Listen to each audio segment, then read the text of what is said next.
이렇게 멋있게 생긴 8억짜리 미국 집을 사려면 한 달에 얼마나 필요할까요? 지금부터 미국에서 집을 살 때 반드시 고려해야 하는 먼슬리 페이먼트에 대해서 자세하게 알려드리겠습니다. 내용을 정리하다 보니까 너무 길어져서 오늘은 먼슬리 페이먼트 중에서도 모기지 부분에 대해서만 정리해드리겠습니다. 이후에 재산세와 집 보험 그리고 HOA에 대해서도 궁금하신 분들은 구독과 좋아요 부탁드립니다. 젤로우나 레드핀 같은 미국 부동산 플랫폼을 보면 EST하고 4,360 per month라고 표시되어 있는데요. 이 집을 사면 매달 내야 하는 총 페이먼트의 예측 값을 말합니다. 이거를 먼슬리 페이먼트라고 부르는데 모든 부동산 플랫폼에서는 이렇게 한 달에 얼마를 내면 이 집을 살 수 있는지를 대략적으로 알려줍니다. 방금 보여드린 거는 레드핀에서 확인을 한 거고요. 똑같은 집을 질로우에서 보시면 이렇게 Your Estimation 똑같이 4,474달러 per month라고 되어 있죠. 100달러 이상 차이가 나는데 모든 부동산 플랫폼이 저마다 나름의 계산 방법이 있기 때문에 당연히 차이가 있을 수 있습니다. 그러면은 주택 가격이 같은데도 왜 부동산 플랫폼마다 먼슬리 페이먼트의 차이가 있을까요? 그리고 어떤 요소에 의해서 달라질 수 있을까요? 지금 현재 2024년 7월에 판매 중인 집 중에서 최대 지출할 수 있는 먼슬리 페이먼트 예산이 4,500달러라고 가정을 했을 때 적당한 집을 골라봤습니다. 뉴저지 워런 타운십에 있는 집이고요. 리스팅 프라이스는 62만 9,900달러에 올라와 있네요. 먼슬리 페이먼트는 아까 보신 것처럼 레드핀과 질로우에서 각각 4,360달러 그리고 4,474달러입니다. 레드핀에서는 페이먼트 칼큘레이터라는 부분에서 먼슬리 페이먼트가 어떻게 계산되는지 자세하게 알 수 있습니다. 일반적으로 먼슬리 페이먼트는 다음과 같이 4가지로 분류가 됩니다. 첫 번째는 mortgage principal and interest인데요. 모기지 대출의 원금과 이자고요. 그 다음이 property tax 재산세고요. 그 다음 세 번째로 homeowners insurance 집 보험비가 되겠고 마지막으로 HOA fee가 있습니다. 주택 소유자 협회비인데요. 지금 예제로 보여드리는 집에는 HOA가 없는데 나중에 HOA에 대해서 말씀드릴 때 HOA fee가 있는 집을 한 번 더 보여드리겠습니다. 그러면 오늘은 먼슬리 페이먼트에서 가장 큰 부분을 차지하는 몰기지 페이먼트에 대해서 집중적으로 어떻게 계산되는지 그리고 어떤 요소에 의해서 달라질 수 있는지를 알려드리겠습니다. 몰기지 론은 미국에서 주택을 구매할 때 집을 담보로 은행에서 돈을 빌려주는 대출인데요. 그러면 당연히 대출 원금과 대출 이자가 있겠죠. 대출 원금을 영어로는 principal이라고 하고요. 이자는 interest라고 합니다. 이 원금과 이자는 다음 3가지 요소에 의해서 달라질 수가 있습니다. 첫 번째는 다운 페이먼트, 두 번째 mortgage interest rate, 그 다음에 세 번째가 house appraisal value입니다.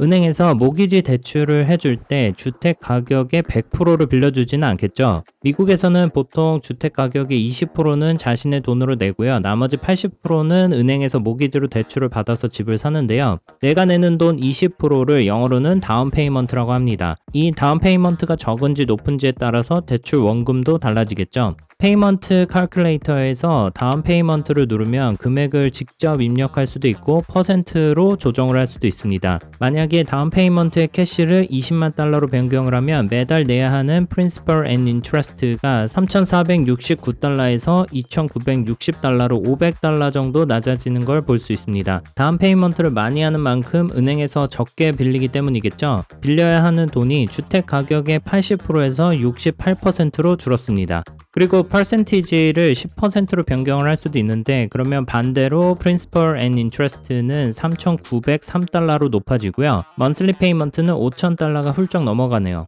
다운 페이먼트는 반드시 주택 가격의 20% 이상으로 해야 하는 건 아닙니다. 조건만 맞으면 FHA 대출 같은 경우엔 3% 정도만 다운페이를 할 수도 있는데요. 하지만 특별한 이유가 아니면은 20% 이상을 하는 이유가 있습니다. 대출 이자가 부담이 되는 이유도 있지만 더 큰 이유는 다운 페이먼트를 20% 아래로 하게 되면 대출 원금과 이자와 함께 몰기지 인슈어런스라고 하는 모기지 보험을 추가로 가입해야 할 수도 있습니다. 은행에서도 다운 페이먼트가 적으면 적을수록 리스크가 커지기 때문에 20% 이하의 다운페이에서는 보험에 가입해야만 받아주는 거죠. 이 몰기지 인슈어런스 비용도 매달 만만치 않게 나갑니다. 레드핀의 페이먼트 칼큘레이터에는 이런 몰기지 인슈어런스 비용이 따로 나오지 않는데 질로우의 계산기에서는 확인을 하실 수 있습니다. 질로우에서 페이먼트 칼큘레이터라는 메뉴를 눌러서 Edit My Info를 클릭을 하시면 다운 페이먼트 비율을 변경하실 수 있는데 아까 똑같이 10%로 바꿔보겠습니다. 이제 calculate을 눌러서 새로 계산된 페이먼트의 0달러였던 몰기지 인슈런스가 지금은 246달러로 늘어난 걸 볼 수가 있죠. 홈 인슈런스 예측값이 매달 220달러인데 몰기지 인슈런스 비용이 훨씬 더 큽니다. 이런 몰기지 인슈런스로 들어가는 추가 비용 때문에 20% 이하의 다운 페이먼트는 크게 추천하지 않습니다. 그리고 다운 페이먼트 비용에 또 한 가지 영향을 끼칠 수 있는 게 바로 하우스 어프레이저 밸류, 즉 주택 감정가인데요. 지금 이 주택의 가격은 63만 달러이지만 실제 거래되는 가격은 다를 수가 있습니다. 주택을 팔려는 사람이 많고 주택을 사려는 사람이 적은 바이어 마켓 같은 경우에는 수요 공급의 원칙에 따라서 당연히 주택 가격이 내려가겠죠. 그리고 주택을 팔려는 사람보다 사려는 사람이 더 많은 셀러 마켓의 경우에는 반대로 주택 가격이 올라갑니다. 미국은 일반적으로 보통 9월에 새학년이 시작되기 때문에 이때 이사를 많이 가서 5월부터 8월까지 주택을 사려는 사람이 많기 때문에 셀러 마켓이 되고요. 겨울에는 휴가도 많이 가고 이동을 많이 안 하기 때문에 바이어 마켓이 되곤 했습니다. 그렇지만 코로나 이후로 새로 짓는 주택의 수도 굉장히 줄었고요. 이자가 높아지면서 기존에 집을 가지고 있던 사람들이 이동하기를 꺼려하면서 팔려는 매물이 굉장히 줄었어요. 그래서 지금까지 줄곧 셀러 마켓이었습니다. 그러면 마켓에 새로운 집이 올라오면 여러 명이 사고 싶어 하게 되겠죠. 미국에서는 집을 살 때 먼저 내가 이 가격에 어떤 조건으로 사고 싶다고 오퍼레터를 셀러한테 보내고요. 셀러는 여러 개의 오퍼레터를 받으면 그 중에서 더 좋은 가격이나 아니면 더 좋은 조건의 바이어에게 집을 팔겠죠. 지금 이 집이 마켓에는 63만 달러로 올라와 있지만 절대 이 가격에 거래되지 않을 거예요. 현재 2024년 7월에도 뉴저지는 셀러가 멀티 오퍼를 받는 셀러 마켓이고요.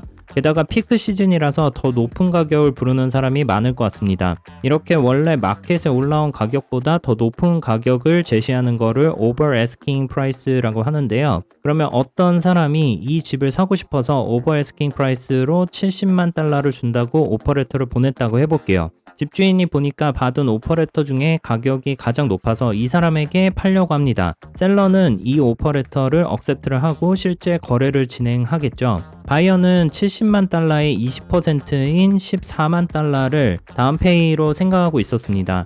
그리고 가지고 있는 현금이 15만 달러가 있으니까 충분할 거라고 생각을 했어요. 근데 이렇게 빠듯하게 예산을 짜시면 정말 큰일 날 수도 있습니다. 몰기지 론을 해주는 회사는 거래를 진행하면서 전문가에게 집의 가치가 얼마인지를 확인하기 위해서 감정을 맡깁니다. 그런데 안타깝게도 감정을 해보니까 실제 감정가는 60만 달러밖에 나오지 않았습니다. 몰기지 회사에서는 집을 담보로 돈을 빌려주는 것이기 때문에 거래가인 70만 달러가 아니라 감정가인 60만 달러를 기준으로 돈을 빌려주겠죠. 그러면 60만 달러의 80%인 48만 달러만 빌려주게 됩니다. 거래하기로 한 가격이 70만 달러인데 이거를 맞추기 위해서 나머지 22만 달러는 본인의 돈으로 내야 하는 거죠. 만약에 15만 달러가 정말 최대 예산이었다고 하면 한참 부족한데 굉장히 난감할 수 있습니다.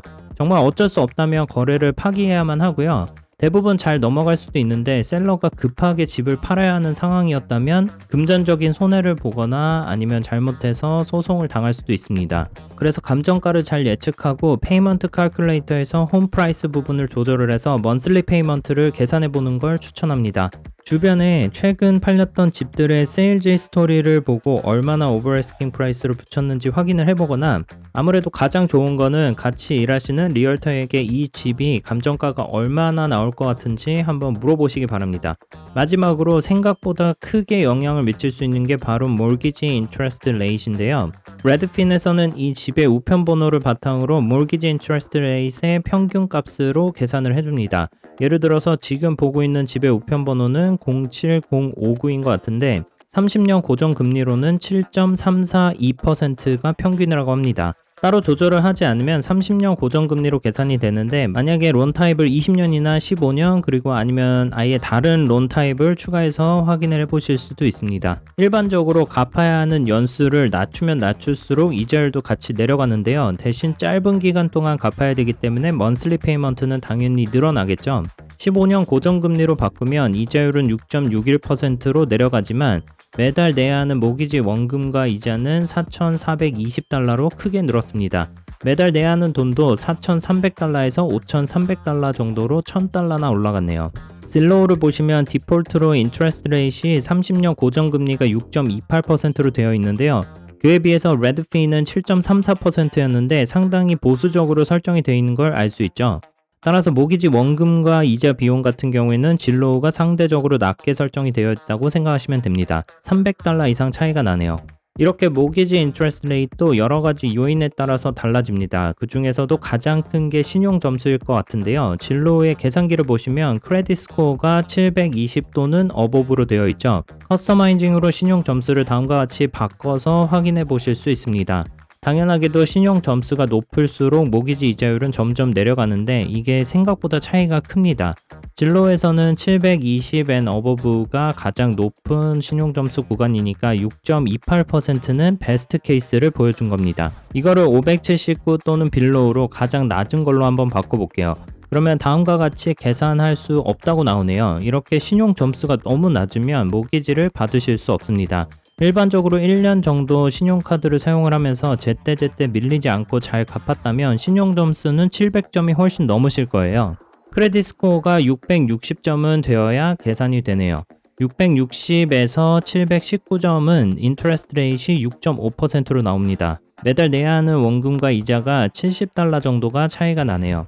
진로우의 계산기는 다운 페이먼트 비율과 신용 점수만 수정할 수 있습니다. 굉장히 제약이 많고요. 계산된 모기지 인터레스트 레이트나 아니면 프로퍼티 텍스도 그렇고 홈 인슈어런스도 어디에서 가져온 건지 어떻게 계산이 된 건지 알 수가 없죠. 그래서 먼슬리 페이먼트를 확인하실 때는 진로우보다는 레드핀을 추천합니다. 레드핀에서는 모기지 이자율을 직접 원하는 값으로 설정할 수도 있고요. Compare Current Rate을 클릭을 하시면 신용 점수에 따라서 여러 가지 회사에서 제안하는 모기지 인트레스트 레이트도 보실 수 있습니다. 크레딧 스코어가 740점에서 759점 사이라고 하면 최소 6.4%에도 받을 수가 있겠네요. 신용 점수의 구간도 진로보다 훨씬 세분화가 되어 있습니다. 그리고 여기서도 마찬가지로 660점 이상은 되어야 모기지 상품이 검색이 되네요. 모기지를 받을 수 있는 최소 신용 점수가 660점인 것 같습니다. 진로와 레드핀 모두 모기지 대출로 매달 내야 하는 Principal and Interest는 나오지만 이 중에서 얼마가 Principal이고 얼마가 Interest인지는 나오지 않죠. 고정금리이고 매달 같은 금액을 낸다고 해서 원금과 이자를 같은 비율로 내는 건 아닙니다. 대출을 받은 초기에는 원금보다는 이자의 비중이 훨씬 많을 거고요. 원금을 갚아 나가면서 이자는 점점 줄다가 마지막에 가서는 이자는 거의 없고 원금을 대부분 갚게 되겠죠. 하지만 매달 얼마나 이자를 내는지 실제 계산해 본 적은 많이 없을 거라고 생각합니다. 그리고 실제로 계산해 보면 정말 깜짝 놀랄 수도 있는데요. 은행에 내야 하는 이자가 생각보다 굉장히 많거든요. 그래서 매달 내는 모기지 비용에서 원금과 이자가 매달 정확히 얼마인지 계산해주는 모기지 계산기를 만들었습니다. 리피너스 홈페이지에서 모기지 계산기로 들어가서 계산해 보시기 바랍니다. 링크는 고정 댓글과 더보기란에 남겨놓겠습니다. 계산기는 매우 심플한데요. 모기지로 빌리는 돈, 원금과 이자율 그리고 대출 기간을 연수로 입력하시면 됩니다.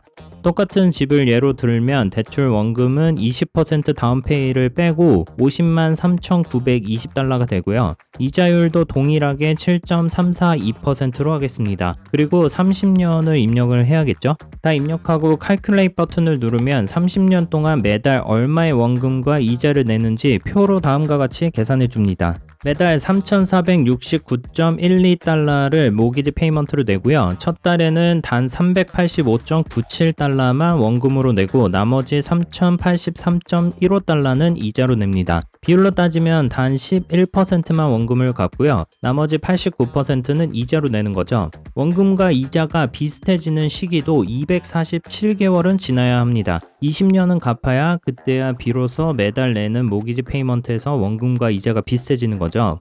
이거를 누적으로 계산해 보면 더 놀라운데요. 매달 누적으로 얼마의 원금을 갚고 있고 이자를 얼마나 내는지도 계산을 해봤습니다. 리피너스 홈페이지에서 모기지 누적 계산기로 계산해 보세요.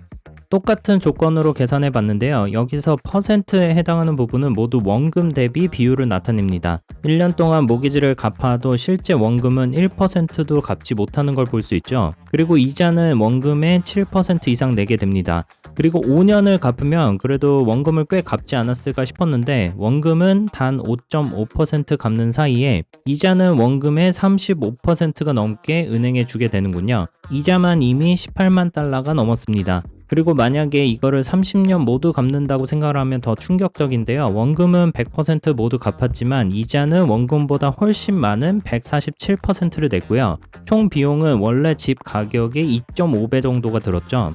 30년 동안 물론 집 가격이 2.5배는 될 수 있지만 만약에 5년 정도 살고 이사를 간다고 하면 사실 손해를 볼 가능성이 매우 큽니다.